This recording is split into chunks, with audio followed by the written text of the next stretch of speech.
So ಇಲ್ಲಿ ಹೊಸ ಆಲೋಚನೆಗಳು ಏನೇನು ತಂದ್ರಿ ನಟನಾದಲ್ಲಿ? ಈಗ ನಮಗೂ ಒಂದಷ್ಟು ಕುತೂಹಲಗಳಿದೆ, ಅದಕ್ಕೂ ಬರ್ತೀನಿ. ಈಗ ನೀವು ಗ್ರಹಣ, ಮೆಮರಿ, ಇಮ್ಯಾಜಿನೇಷನ್, ರೀಕ್ರಿಯೇಷನ್ ಏನಾದರೂ ನಿಮ್ಮಲ್ಲಿ ಏನೇನು ಆ್ಯಕ್ಟಿವಿಟೀಸ್ ಮಾಡಿಸ್ತೀರಾ ಅಂತ? ಹೌದಮ್ಮ, ನಿರಂತರವಾಗಿ ಈ 4 ಹೇಳಿದೆಯಲ್ಲ, ಈ 4 ನಾವು ಏನು ಹೇಳಿದ್ವಲ್ಲ ಅದನ್ನು ಕುರಿತಾಗಿ ರಂಗಾಟಗಳ ಮೂಲಕ ಅಂದರೆ ಅವ್ರು ಆಟಗಳು ಅದ್ರ ಮನೆಯಲ್ಲಿ ಟ್ರೈ ಮಾಡ್ಬೋದಾ ನಾವುಗಳು? ಖಂಡಿತ ಮಾಡ್ಬೋದು.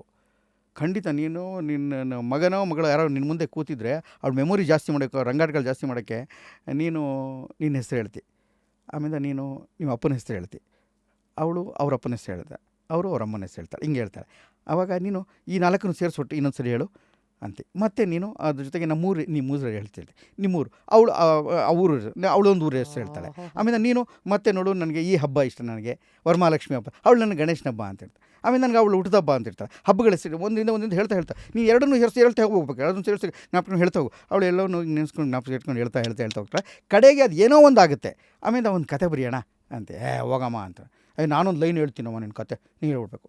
ಒಂದು ಊರಲ್ಲಿ ಒಬ್ಬ ರಾಜ ಇದ್ದ ಅಂತ ನೀನು ಶುರು ಮಾಡ್ತಿ. ತಕ್ಷಣ ನೆಕ್ಸ್ಟ್ ಲೈನ್ ನಿಂದು ನೀನು ಹೇಳಲೇಬೇಕು ಅಂತ.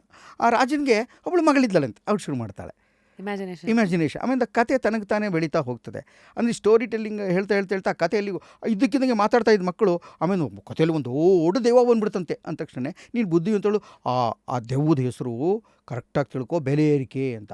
ಮತ್ತು ಅದು ನೀನು ಹೇಳ್ತಾ, ಅಯ್ಯೋ ಆ ದೆವ್ವನ ಹೆಂಗೆ ಸಾಯಿಸ್ತಂತೆ, ಅಯ್ಯೋ ಅದನ್ನು ಎಚ್ಚರದಿಂದ ಸಾಯಿಸಬೇಕಾಗತ್ತೆ ನಾವು, ಇನ್ನೊಂದು ಭೂತ ಬಂತಂತೆ ಅದ್ರ ಹೆಸರು ಜಾತಿ ಅಂತ, ಅದನ್ನು ಹೊಡೆದಾಕ್ಬೇಕು ನಾವು ಅಂತ. ನೀನು ನಿನಗಿರುವ ತಿಳಿವಿನ ಮೂಲಕ ಕಥೆಯನ್ನು ಕಟ್ಟೋದ್ರ ಮೂಲಕ ಸರಳವಾಗಿ ಮಕ್ಕಳನ್ನು ಬೆಳೆಸೋದಿದೆಯಲ್ಲ, ಅದೇ ಒಂದು ದೊಡ್ಡ ಆಕರ್ಷಕವಾದ ಕಲೆ. ಅದನ್ನು ರಂಗತಂತ್ರಗಳ ಮೂಲಕ, ರಂಗಾಟಗಳ ಮೂಲಕ ಹೇಳ್ತಾ ಬರಬೇಕು. ಎಲ್ಲವಕ್ಕೂ ಕತ್ತಿ ಹಿಡಿಯುವುದರಿಂದ, ಎಲ್ಲವಕ್ಕೂ ಧ್ವಜ ಹಿಡಿಯುವುದರಿಂದ ಏನೋ ಸಾಧಿಸ್ಬಿಡ್ತೀವಿ ನಾವು ಭ್ರಮೆಗಳಿಂದ, ಇದೇನೋ ಆಗುತ್ತೆ ಅಂತ ನನಗನ್ಸಲ್ಲ. ಇದನ್ನು ಬಹಳ ಸಮಚಿತ್ತದಿಂದ, ಸಮತೋಲನದಿಂದ, ಎಚ್ಚರದಿಂದ ಎಲ್ಲರೂ ಸೇರಿ ಹೊಂದಿಕೊಂಡು ಬದುಕುವುದರ ಮೂಲಕ, ಹಿಂದೆ ಯಾವತ್ತೋ ಆಗ್ಬಿಟ್ಟಿದೆ, ನಾವು ಅವತ್ತು ಅನ್ಯಾಯ ಆಗೋಯ್ತು ಅಂತ ಇವತ್ತು ಆಕ್ರಮಣ ಮಾಡ್ತೀವಿ ಅಂತ ಆಕ್ರಮಣಶೀಲ ಪ್ರವೃತ್ತಿಯಿಂದ ನಾವು ದೇಶ ಕಟ್ತೀವಿ ಅಂತ ಹೊರಡೋದು ನನಗೆ ನಂಬಿಕೆ ಇಲ್ಲ ತಾಯಿ.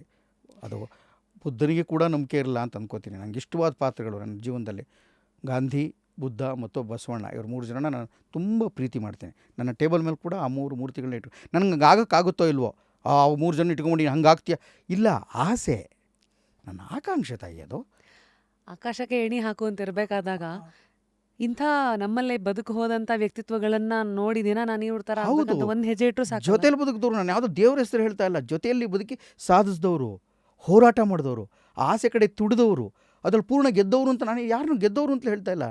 ನಾವು ಗೆಲುವಿನ ಹಾದಿಯಲ್ಲಿದ್ದೇವೆ ಅಂತ, ಅದ್ರ ಕಡೆ ನನ್ನ ಪ್ರಯತ್ನ. ಇದನ್ನು ಮಕ್ಕಳುಗಳಿಗೆ ಈ ಥರ ಆಟಗಳ ಮೂಲಕ ಅವರೆಲ್ಲರನ್ನು ಸಾಹಿತ್ಯ, ಯಾರೋ ಅದ್ಭುತವಾದ ಜನ ಬಂದರು, ಅವ್ರನ್ನ ಕರೆದು ಕೂರಿಸಿ ಮಾತಾಡಿಸ್ತೀನಿ. ಅವ್ರಿಗೆ ಆ ಮಕ್ಕಳಿಗೆ ದೊಡ್ಡ ದೊಡ್ಡ ಅನುಭವಗಳ ಮೂಲಕ ಹೇಳ್ಕೊಡ್ತೀವಿ. ಯಾರೋ ರಂಗಮಂದಿರಕ್ಕೆ ಬಂದರು, ಅವ್ರ ಜೊತೆ ಮಾತಾಡಿ ಅಂತೀವಿ, ಜೋಕ್ ಹೇಳಿ ಅಂತೀವಿ, ತಮಾಷೆ ಮಾಡ್ತೀವಿ ಅಂತೀವಿ. ಯಾರಿಗೂ ಮಧ್ಯೆಲ್ಲ ಅಪಮಾನ ಆದರೆ, ಕೆಟ್ಟದೇನಾರು ಆಗ್ಬಿಟ್ರೆ ಇದು ಆಗಬಾರ್ದಾಗಿತ್ತು, ಹಂಗೆ ಇರಬಾರ್ದು ಕಂದ, ಇದು ಈ ಥರ ಅಲ್ಲ, ಅವಳು ಹರ್ಟ್ ಮಾಡಿ ಸರಿ ಕೇಳು ಅಂತ ಕೇಳಿಸ್ತೀವಿ.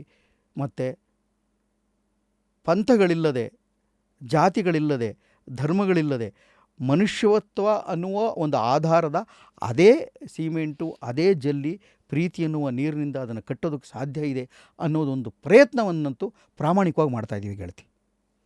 ಅಮೇಝಿಂಗ್. ಈ ರಂಗತಂತ್ರ ಮತ್ತು ರಂಗ ಆಟಗಳು ಅದ್ರ ಮೂಲಕನೂ ಜೀವನದ ಸರಳತೆ ಮತ್ತು ಕಾಂಪ್ಲೆಕ್ಸಿಟೀಸನ್ನು ಎಷ್ಟು ಚೆನ್ನಾಗಿ ಹ್ಯಾಂಡಲ್ ಮಾಡ್ತಾ, ಕಲಿತಾ, ಗ್ರಹಿಸ್ತಾ, ಆಟವಾಗಿ ಇದನ್ನು ಜುಮ್ಮಂತ ಮಜವಾಗಿ ತೊಗೊಂಡು ಹೋಗ್ಬೋದು ಅಂತ ಎಷ್ಟು ಚೆನ್ನಾಗಿ ಹೇಳಿದ್ರಿ. ಬದುಕೇ ಒಂದು ಆಟ. ಅದಕ್ಕೆ ರಂಗಭೂಮಿಯಿಂದ ನೀವು ನಾಟಕಕ್ಕೆ ಇಂಗ್ಲೀಷ್ನಲ್ಲಿ ಏನು ಹೇಳ್ತಾರೆ ಗೊತ್ತಾ, ಪ್ಲೇ ಅಂತಾರೆ, ಆಟ ಅದು. Yes, it is.